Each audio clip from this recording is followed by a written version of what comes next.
I have young people, artists come to me, or not only young, but all ages, and they'll say, well, I used to paint realistically, but I got to the bottom of it, and that's why I turned to abstraction. And I often think to myself, yes, they got to the bottom of their own depth of character, but not to the subject.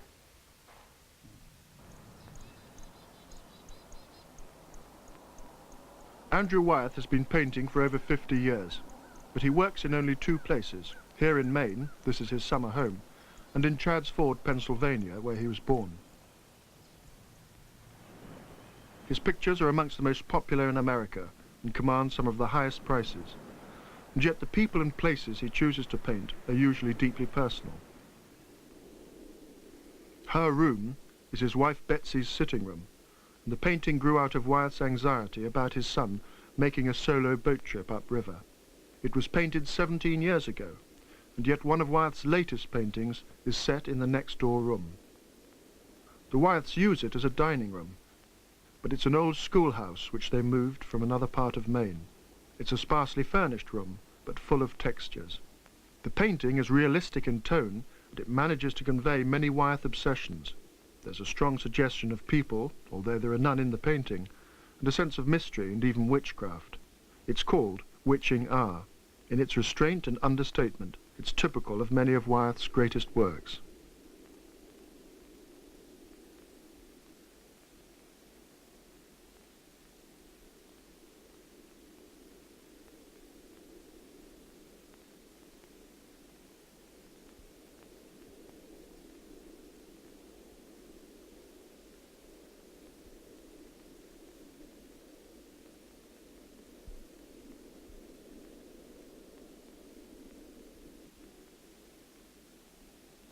Everything that I've painted were places where I had experiences, and I'm very much feel very strongly about the personal element of what I paint.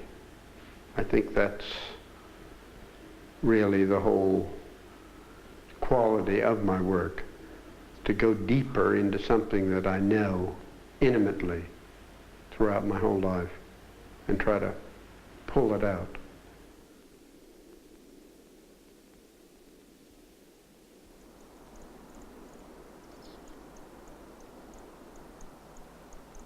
My father came here in 1903 to study under the illustrator Howard Pyle, and he fell in love with this country. And of course I was born here. Pyle had a class of about 12 students. My father was one of them.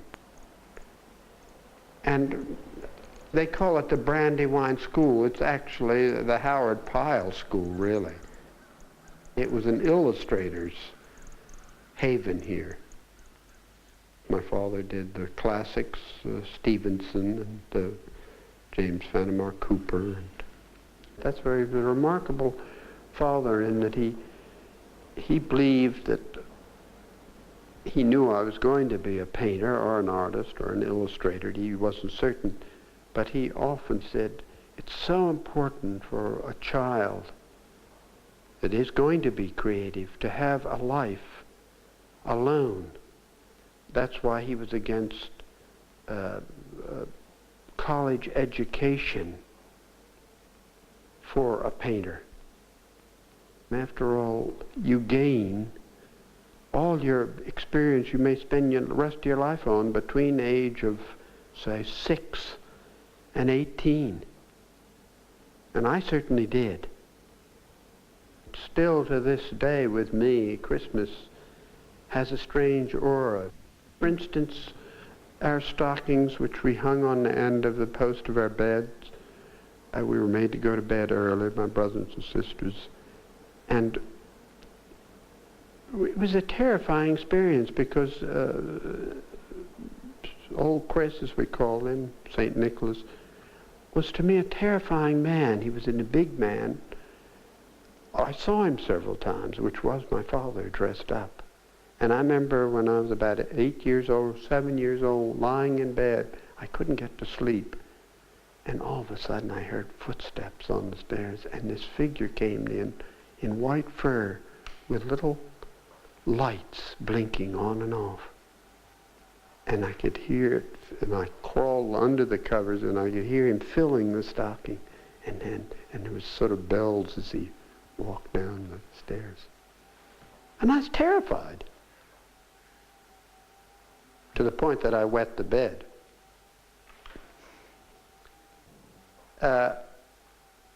This, to me, this is a type of thing that he did. And I remember one year this was about a week before Christmas, we were sitting in the living room, us kids, playing on the floor. I think I had soldiers out. And we heard stamping of feet on the top of the roof. And down the chimney, through the flue, we have an enormous chimney in the house, came this amazing painting of the head of Santa. Well, my father almost fell off the roof, almost killed himself that day, because he's a big man. He weighed almost 300 pounds, my father did. He had gone up there.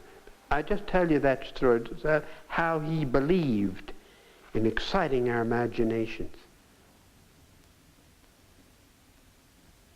My other brothers and sisters were off at school or studying art, and I was left alone, although I had tutors in the morning, and the rest of the day I was free. This is before I went into the studio under my father.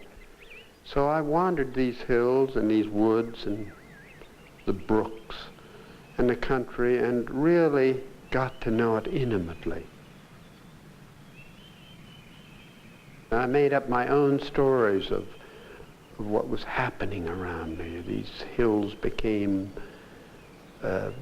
Sherwood Forest, the English countryside, or the battlefields of France.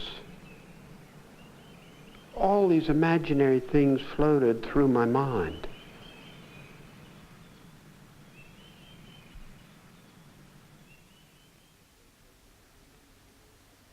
I can look at those soldiers and remember the names of practically every one of them.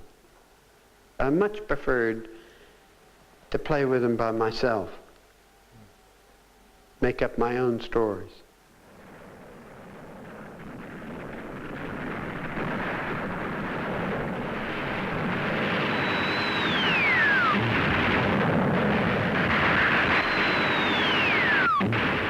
King Vitor's the big parade has had a strong influence on me.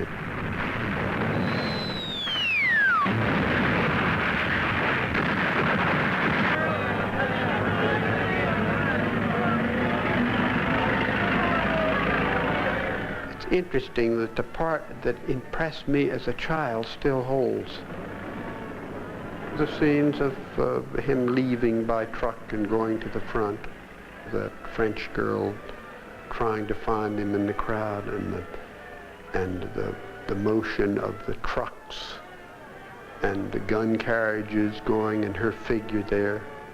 I thought it was very dramatic, leaving her lone figure there against that rather painted background, but interesting what you can do with almost nothing.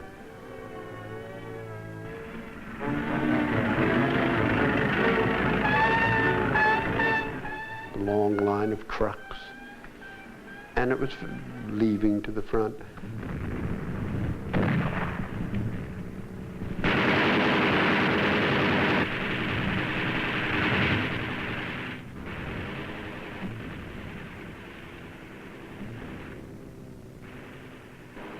My interest in Kerners really started as a small boy because of my interest in the First World War, which I was born just as Americans entered the war in 1917. And finding Carl was a machine gunner in the German army. And of course I knew his kids and played with them. But his telling me stories, it fascinated me because there's a strange mood, even though Carl's now gone. Very Germanic. There's a feeling of could be in Austria, the Black Forest, those trees in front, those the spruce and pine. He planted them from small examples from the Black Forest, where he was a sheep herder. But he wasn't just a Pennsylvania farmer to me. I mean, I'll be there alone in that house, and all of a sudden a shot will ring out. And it's Carl maybe hunting deer, or maybe he was just target practicing. And you'll go into his house and you'll see these rifles slung on the wall. There's a military feeling. There's something more than just a farm. Andy, you know, he talked to my father about the First World War, and Andy was so interested in the foreign of the First World War, and my father told him a lot of the things that had happened, you know. My father was on the front lines, and you know, when you're on the front lines, there was no turning back. And it pretty near got fighting so close that they, you know, used hand grenades, and actually they got pretty close there a few days. It was just firing, you know, into the enemy there within maybe 15 to 20 yards. They were getting close. And he says many a time tanks came by, they've tied 2 and 3 hand grenades together and throw it into a track of a tank and blow it up. Blew one track off. One tank went around the circle all afternoon. Yeah.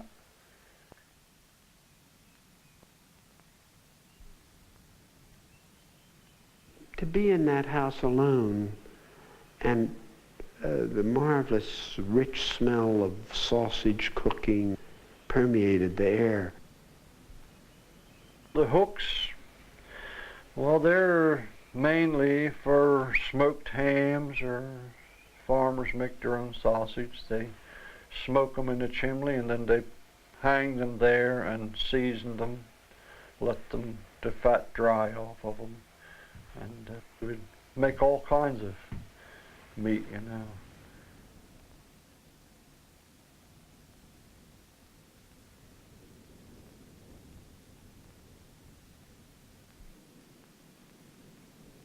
I felt so strong about the ceilings and the hook, and I worked on that, how I was going to do him. I made drawings of him in profile. I made drawings. I worked on quite a long time, and then one day I realized, oh my God, I must look by his head up to the ceiling. I want to get that feeling that you might even be talking with him. Maybe you're going by him to those hooks, which also to me expressed his rather Germanic power, sharpness. I wanted to get it to the essence of the man. I felt that he was more like a U-boat captain than a farmer with his black collar and that severe, and then those iron hooks. I think it disturbed him a little. He said, why don't you paint me with my snowdrops that he loved? He had a very sentimental side, as most Germans do. He said, that's awfully severe. But this is the way I felt about him, and actually I was right, because he was severe.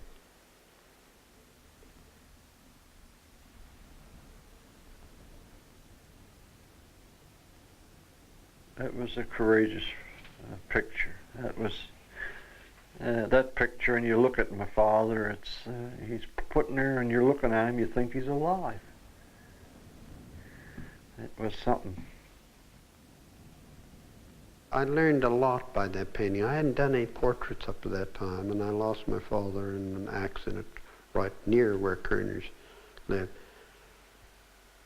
And I regretted so that I hadn't done his portrait. I'd done impressionistic watercolors of him sitting in the rocks and things like that, but not really done him. And Carl reminded me of my father in many ways. Carl was a much more Germanic-looking man and shaved head and that, but they've both had that tough quality, Germanic power. And I realized that here was my father still alive. And when you think actually it was my first real portrait. when the steam train or the milk train went down. He got hit there one day. Was something that was very sad. But we hear the whistle every day, but that day they said nobody blew the whistle.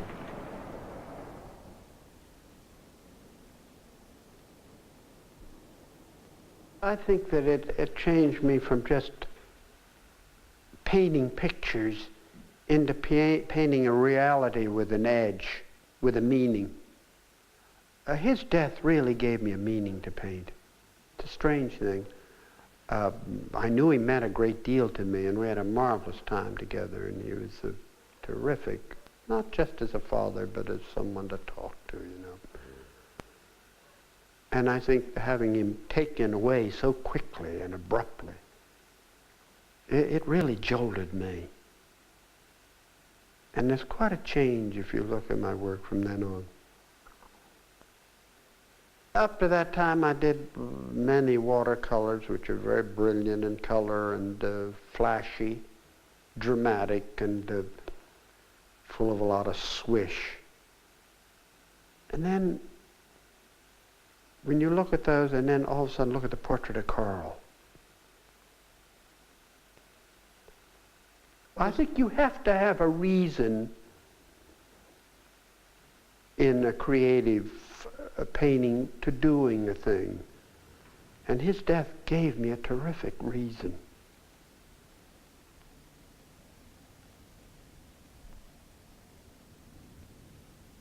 Then I did one called Winter 1946 of a boy running down the hill, which is related to the whole thing.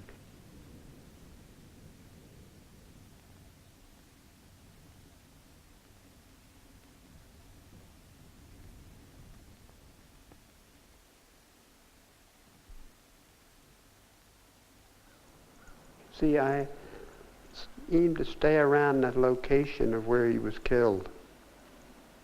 It took on a strange quality of color to me, mood, which I still retain to this day.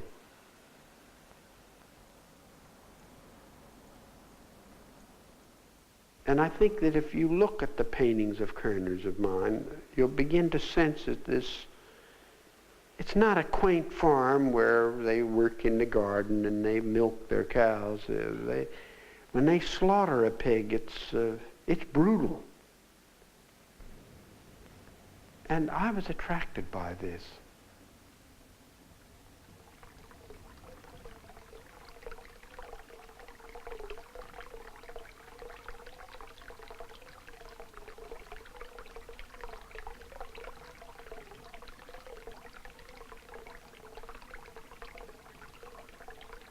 It's always cool to go in the summertime into a milk shed like that with that constantly running water from that spring up on the hill. And the trickle of that water.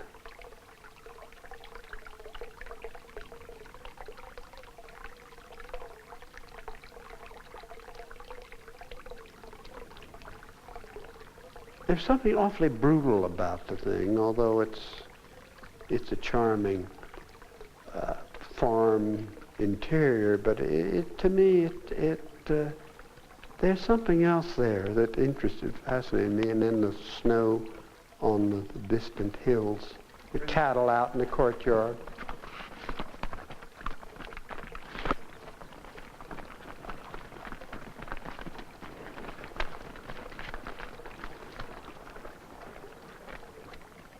The sound of those animals' hoofs on that cement to me is the most shattering quality. And these are the qualities that I was after in the thing. You think of harshness, New York City in the nighttime with cars going by or something, but the silence of the city. Well, this is the silence of the country.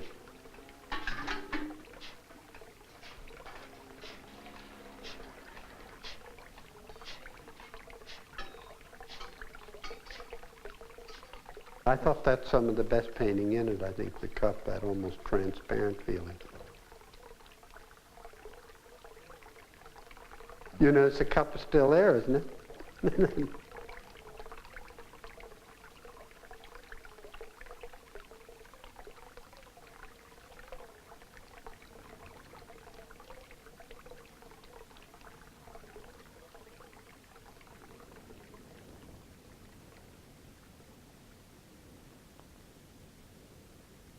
I saw the light in the window. Carl was, Kerner Sr. was ill at the time, and that light was on late at night, although I saw this in the early spring evening. I guess it was March, I think it was done in.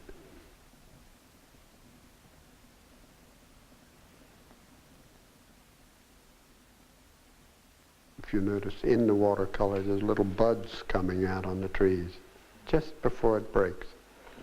And the dampness of the dam with the overflow and certain rich succulence in the thing that I was after, in that stone white building reflecting the moon coming up as you notice the wall of the house. I've left out some windows because I wanted to bring that feeling of reflected light.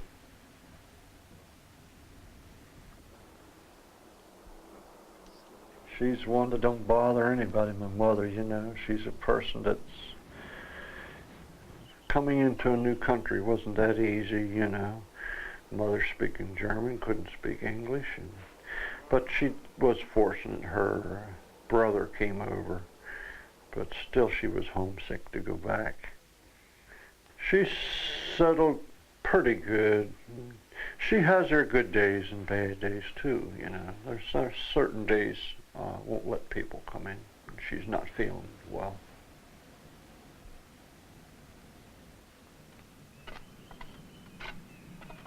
I let her do what she wants. She keeps that barnyard, that's her enjoyment. If I stop her, it would be the worst thing. She would probably go in the house, start to cry, you know. I'll take her work away from her.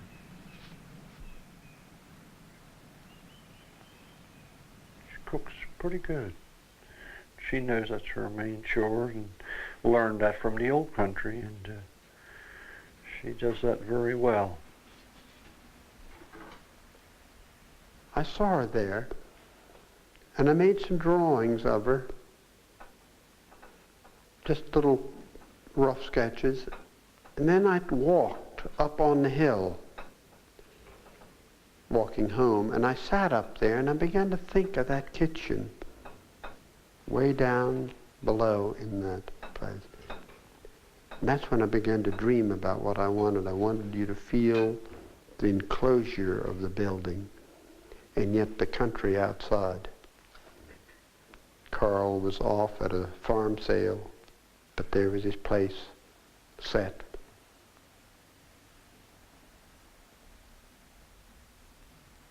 It's more of a portrait of Carl than almost than him being there, you know. Knives were very important to him as a man. I mean, cutting up animals, and he always carried a knife with him. And I think there was a fork there, but that didn't interest me. Because I wanted to express this man, this real person. You'll notice my pictures are very strange. It's as if you're almost floating in the air looking on them. Well, that, I think, is caused unconsciously by the fact that I don't work from a location. I make drawings in all directions. I know what perspective is, and I try to keep my perspective fairly true. Fairly true. But it's certainly not accurate perspective.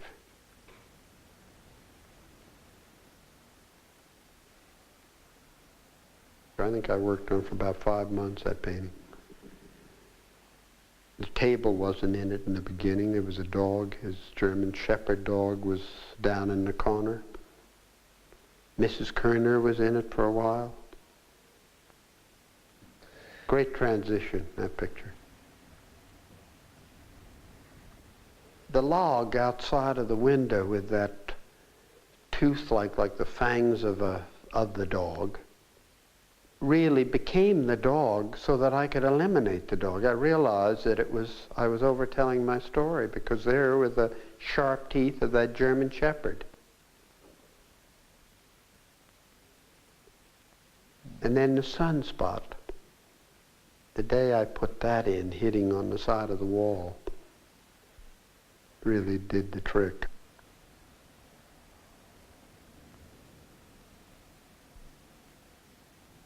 We always enjoyed deer hunting every year, going up Pennsylvania mountains, and it kept our eyes, sharpened us up a little bit. He enjoyed it very much. He was a hunter all his life, and being in the First World War, he was a pretty good shot.